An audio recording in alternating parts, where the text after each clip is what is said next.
Hi students, today we are starting our next topic, that is soil. The nature and properties of soil vary from place to place. It depends on climate, weathering process and whether soil is transported or sedimentary and how its development occurred. The soil composition, grain size and aggregation determines the percolation of water holding capacity of the soil. The characteristic like pH, mineral composition and topography of an area. This in turn dictates the type of animal supported. Now responses to abiotic factor. It determines how organism can cope or manage with the stressful condition of the habitat. During the course of millions of years of their existence, many species would have evolved a relatively constant internal environment that permits all biochemical reactions and physiological functions to proceed with maximal efficiency and thus enhance the overall fitness of the species. The organism should try to maintain the constancy of its internal environment. Homeostasis, despite of varying external environmental conditions that tend to upset its homeostasis. Human beings can maintain their homeostasis by using artificial means, ways by which other organisms can cope up with environmental changes are as follows. Regulate. Some organisms maintain homeostasis by physiological and sometimes behavioral means. All birds and mammals and few lower vertebrates and invertebrates are capable of thermoregulation and osmoregulation. In mammals, during summers, sweating occurs profusely and the evaporation brings down temperature of the body. In mammals, during winter, shivering occurs, which is a kind of exercise that produces heat and raises the body temperature. Plants, on the other hand, do not have such mechanism to maintain their internal temperature. Confirm. About 99% of animals and almost all plants cannot maintain a constant internal environment. Their body temperature changes with the ambient temperature. In aquatic organism, the osmotic concentration of the body fluid changes with that of osmotic concentration of the ambient water. These animals and plants are called conforms. Thermoregulation. It is energetically expansive for many organisms. This is especially true for small animals like shrew and hummingbird. Heat loss or gain is a function of surface area.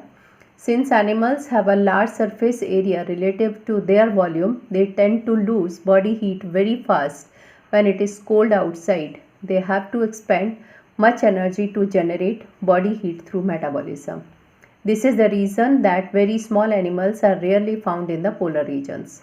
It can be concluded that during the course of evolution, some species have evolved the ability to regulate, but only over a limited range of environmental conditions beyond which they simply conform.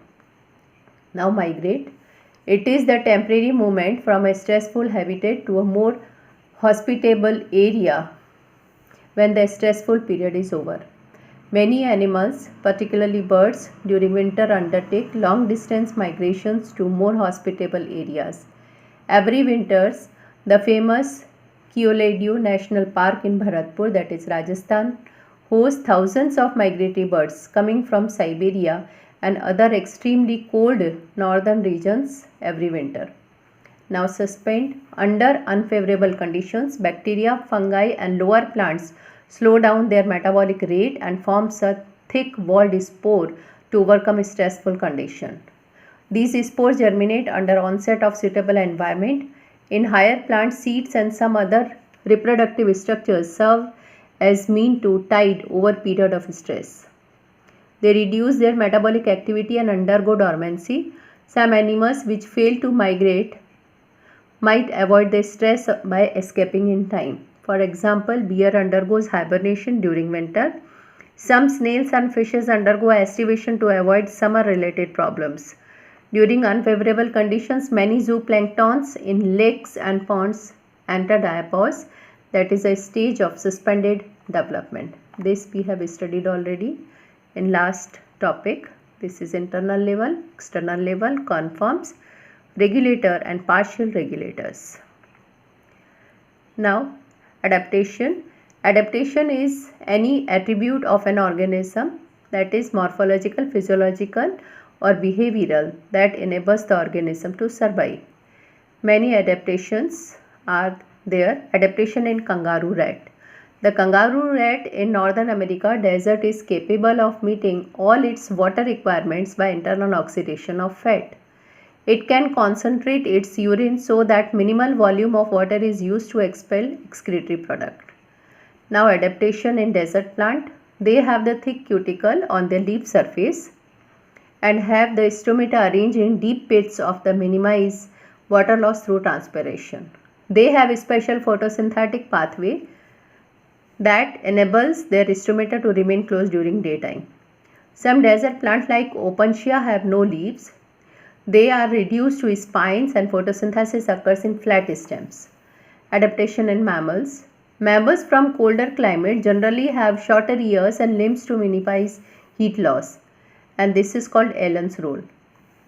In polar seas, aquatic mammals like seals have a thick layer of fat that is known as the blubber below their skin that act as an insulator and reduces loss of body heat.